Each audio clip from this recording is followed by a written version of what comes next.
Assalamualaikum warahmatullahi wabarakatuh. Perkenalkan, nama saya Muhammad Farhan Fadilah dari kelas 2C dengan nomor NIM 21083021112. Di sini saya akan mengulas kembali tentang tafsir dakwah. Tafsir secara etimologi bahasa. Kata tafsir diambil dari kata fasara yufasiru tafsiran, yang berarti keterangan atau uraian.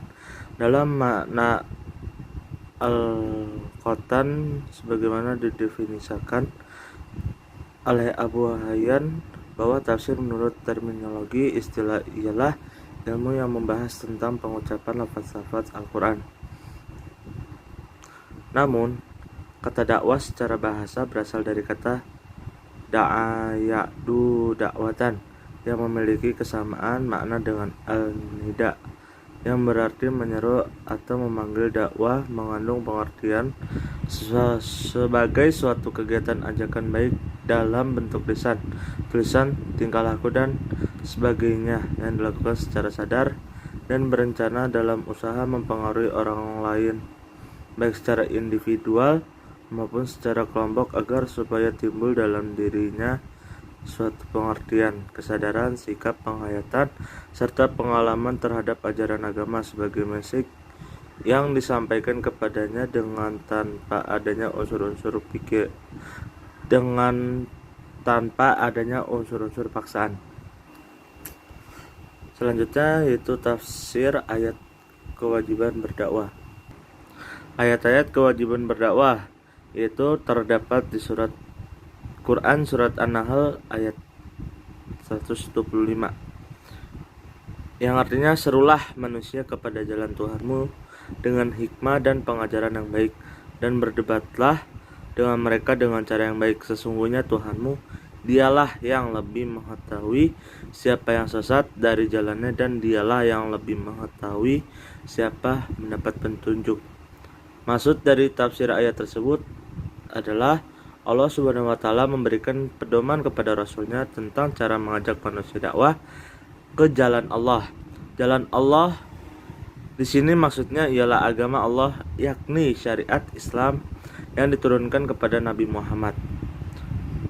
Allah Subhanahu wa Ta'ala melakukan dasar-dasar dakwah untuk pegangan bagi umatnya di kemudian hari dalam mengemban tugas dakwah. Ayat yang kedua adalah Quran surat Al-Maidah ayat 67, 78 dan 79, yang artinya, wahai Rasul, sampaikan apa yang diturunkan Tuhanmu kepadamu. Jika tidak engkau lakukan apa yang diperintahkan itu, berarti engkau tidak menyampaikan amanatnya, dan Allah memelihara engkau dari gangguan manusia. Sungguh Allah tidak memberi petunjuk kepada orang-orang kafir.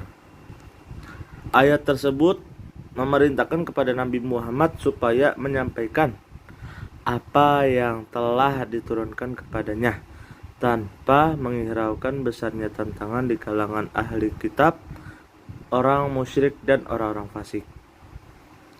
Ayat ini menganjurkan kepada Nabi Muhammad agar tidak perlu takut menghadapi gangguan dari mereka dalam membentangkan rahasia dan keburukan tingkah laku mereka itu, karena Allah menjamin akan memelihara Nabi Muhammad dari gangguan baik masa sebelum hijrah oleh kafir Quraisy maupun sesudah hijrah oleh orang Yahudi.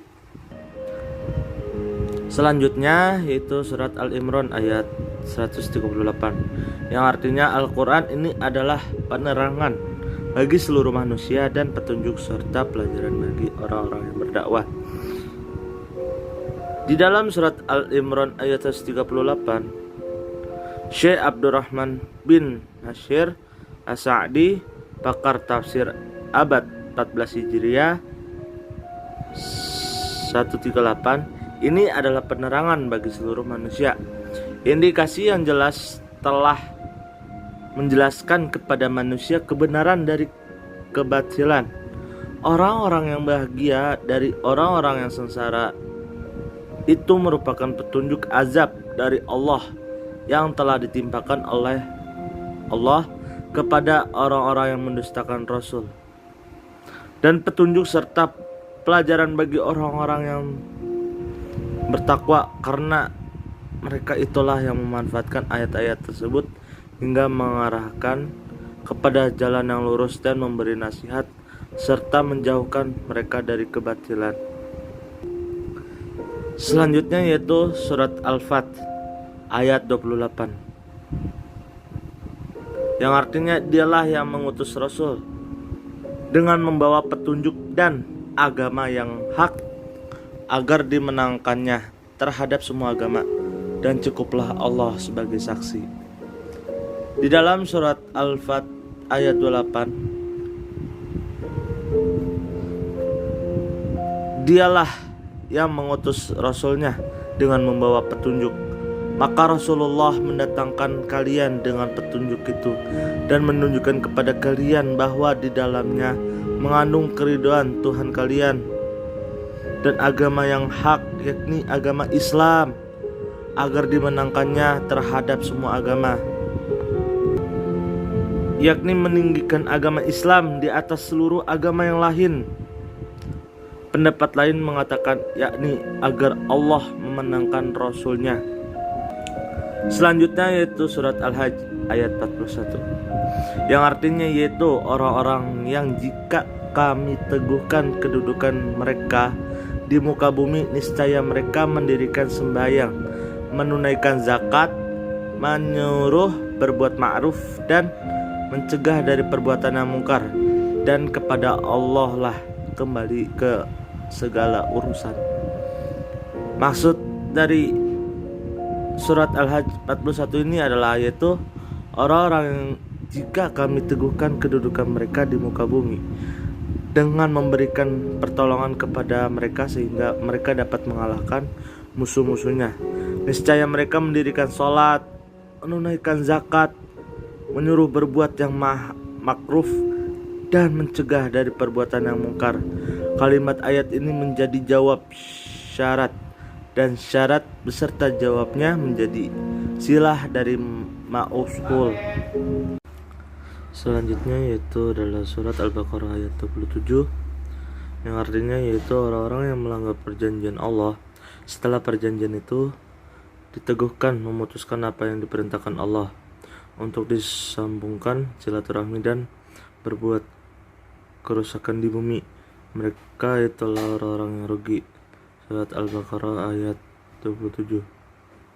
Dalam tafsir surat Al-Baqarah, adapun sifat-sifat orang fasik yang juga orang kafir yang tersebut pada ayat di atas tersebut. Yang pertama adalah melanggar perjanjian dengan Allah sesudah perjanjian itu teguh. Yang kedua, memutuskan apa yang diperintahkan Allah untuk menghubungkannya. Yang ketiga adalah membuat kerusakan di muka bumi. Orang-orang yang merusak perjanjian Allah, yaitu merusak perjanjian Allah dengan makhluknya, bahwa seluruh makhluknya akan beriman hanya kepadanya, kepada para malaikat, kepada Rasul, dan kepada kitab-kitabnya, serta kepada hari kiamat dan kepada adanya qada dan qadar, mengikuti semua perintah dan menghentikan semua larangannya.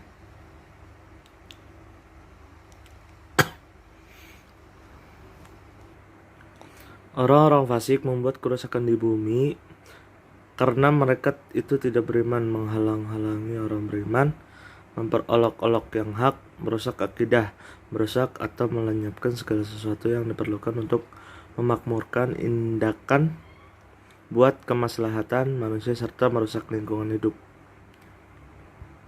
Bismillahirrahmanirrahim. Manusia itu dahulunya satu umat. Lalu Allah mengutus para nabi untuk menyampaikan kabar gembira dan peringatan, dan diturunkannya bersama mereka kitab yang mengandung kebenaran untuk memberi keputusan di antara manusia tentang perkara yang mereka perselisihkan, dan yang berselisih hanyalah orang-orang yang lalu diberi kitab setelah bukti-bukti yang nyata sampai kepada mereka karena kedengkian di antara mereka sendiri. Maka dengan kehendaknya Allah memberi petunjuk kepada mereka yang beriman tentang kebenaran yang mereka perselisihkan, Allah memberi petunjuk kepada siapa yang dikehendaki ke jalan yang lurus. Di dalam surat Al-Baqarah ayat 21, adapun tafsirnya, manusia yang hidup antara Adam dan Nuh itu berada dalam satu agama. Lalu mereka saling berselisih. Kemudian Allah mengutus para nabi untuk umat manusia sebagai pemberi kabar gembira tentang surga bagi orang yang taat dan pemberi peringatan tentang surga bagi orang yang bermaksiat. Allah menurunkan bersama para rasul itu kitab-kitabnya samawi dengan kandungan kebenaran yang pasti untuk menjelaskan syariat Allah, supaya kitab samawi tersebut menjadi hukum di antara manusia dalam menyelesaikan sesuatu yang mereka perselisihkan terkait perkara agama. Selanjutnya itu di dalam surat Al-Ankabut ayat 19, yang artinya, apakah mereka tidak memperhatikan bagaimana Allah memulai penciptaan makhluk kemudian mengembalikannya, menghidupkannya lagi. Sesungguhnya yang demikian itu mudah bagi Allah. Tafsir menurut Kementerian Agama Republik Indonesia, sebagian ulama memandang ayat ini ditunjukkan kepada penduduk Mekah yang tidak mau beriman kepada Rasulullah. Tetapi jumhur mufasir berpendapat bahwa ayat ini masih merupakan rangkaian dari peringatan Nabi Ibrahim kepada kaumnya. Di sini Allah menegaskan, bila mana orang-orang yang kafir tetap tidak percaya kepada Allah yang Maha Esa seperti apa yang disampaikan para rasulnya, maka mereka diajak untuk melihat dan memikirkan tentang proses kejadian diri mereka sendiri sejak dari permulaan sampai akhir. Allah menciptakan manusia mulai dari proses di rahim ibu selama 6 atau 9 bulan atau lebih. Setelah lahir, manusia dilengkapi dengan kemampuan pendengaran, penglihatan, dan akal pikiran. Untuk menjamin kehidupannya, Allah memudahkan sumber-sumber rezeki guna menunjang kelestarian hidupnya. Apabila telah datang takdir, Allah mewafatkan melalui malaikat yang ditugaskan. Bagi Allah, membangkitkan manusia adalah mudah, seperti mudahnya menciptakan mereka. Allah menegaskan dalam ayat lain, dan dialah yang memulai penciptaan, kemudian mengulanginya kembali, dan itu lebih mudah baginya. Dia memiliki sifat yang maha tinggi di langit dan di bumi, dan dialah yang maha perkasa, maha bijaksana. Surat Ar-Rum ayat 127. Selanjutnya yaitu surat Al-Ankabut ayat 20. Katakanlah, berjalanlah di muka bumi, lalu perhatikanlah bagaimana Allah memulai penciptaan semua makhluk. Kemudian Allah membuat kejadian yang akhir setelah mati di akhirat kelak. Sesungguhnya Allah Maha Kuasa atas segala sesuatu. Tafsir pada surat Al-Ankabut ayat 20 yaitu, bila mana manusia masih belum juga memahami apa yang maksud ayat di atas, Allah menganjurkan supaya mereka berjalan mengunjungi tempat-tempat lain, seraya memperhatikan dan memikirkan betapa Allah kuasa menciptakan makhluknya. Manusia juga diperintahkan untuk memperhatikan susunan langit dan bumi, serta jutaan bintang yang gemerlap. Sebagian ada yang tetap pada posisinya, tetapi berputar pada garis orbitnya. Dalam surat Al-Baqarah ayat 235, tidak ada dosa bagimu atas kata sindiran untuk meminang perempuan-perempuan atau keinginan menikah yang kamu menetapkan akad nikah. Tidak ada dosa bagimu atas kata sindiran untuk meminang perempuan-perempuan atau keinginan menikah yang kamu sembunyikan dalam hati.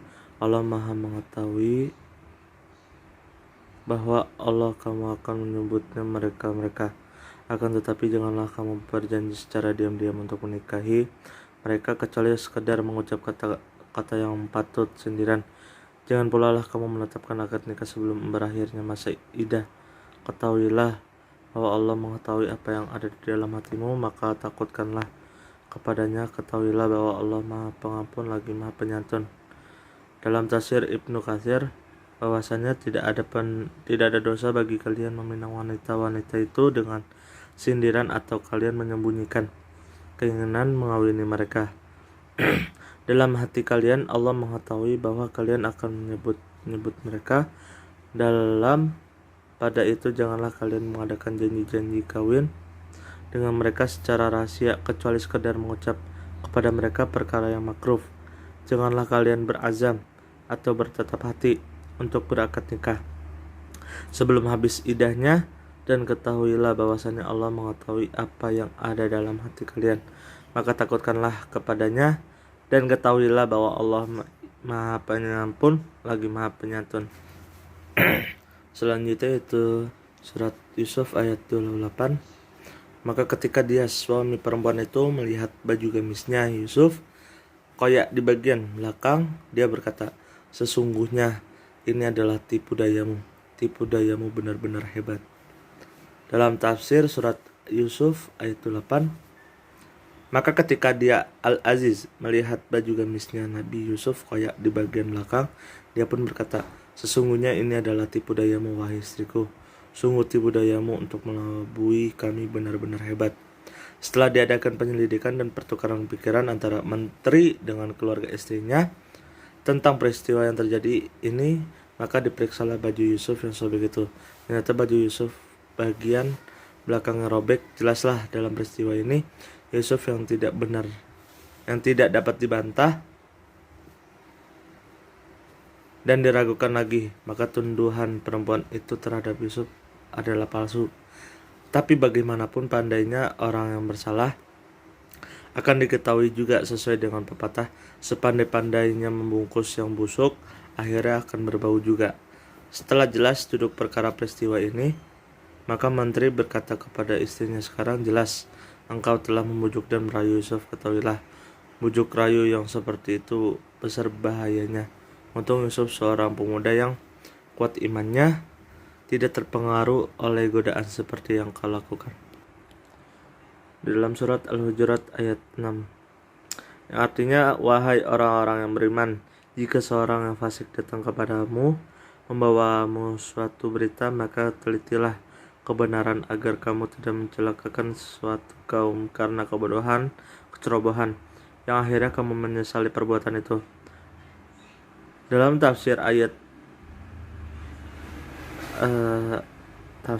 surat Al-Hujurat ayat 6 itu, setelah kelompok ayat-ayat yang lalu menguraikan tuntunan bagaimana bertata krama dengan Rasulullah, kelompok ayat ini menguraikan bagaimana berlaku dengan sesama manusia, termasuk kepada orang fasik. Diawali dengan tuntunan bagaimana menghadapi orang fasik.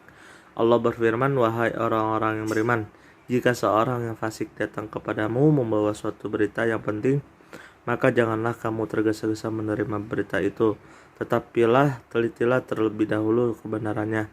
Hal ini penting dilakukan agar kamu tidak mencelakakan suatu kaum karena kebodohan atau kecerobohan kamu mengikuti berita itu, yang akhirnya kamu menyesali perbuatan itu yang telanjur kamu lakukan. Selanjutnya adalah Quran surat Al-Hajj ayat 78. Dan berjihadlah kamu di jalan Allah dengan jihad yang sebenar-benarnya. Dia telah memilih kamu dan dia tidak menjadikan kesukaran untukmu dalam agama. Ikutilah agama nenek moyangmu Ibrahim. Dia Allah telah menamakan kamu orang-orang muslim sejak dahulu, dan begitu pula dalam Al-Quran ini agar Rasul Muhammad itu menjadi saksi atas dirimu dan agar kamu semua menjadi saksi atas segenap manusia. Maka laksanakanlah sholat, tunaikanlah zakat, dan berpegang teguhlah kepada Allah. Dialah pelindungmu, dia sebaik-baik pelindung dan sebaik-baik penolong. Ayat ini dijelaskan bahwa untuk meraih keberuntungan orang beriman diperintahkan untuk berjihad pada jalan Allah, yakni dengan mencurahkan seluruh potensi dan kemampuan untuk mengharamkan Islam dan kaum muslim dengan jihad yang sebenar-benarnya. Sekian video yang saya buat. Apabila ada kata-kata yang salah, mohon dibukakan pintu maaf sebesar-besarnya. Billahi taufiq wal hidayah. Wassalamualaikum warahmatullahi wabarakatuh.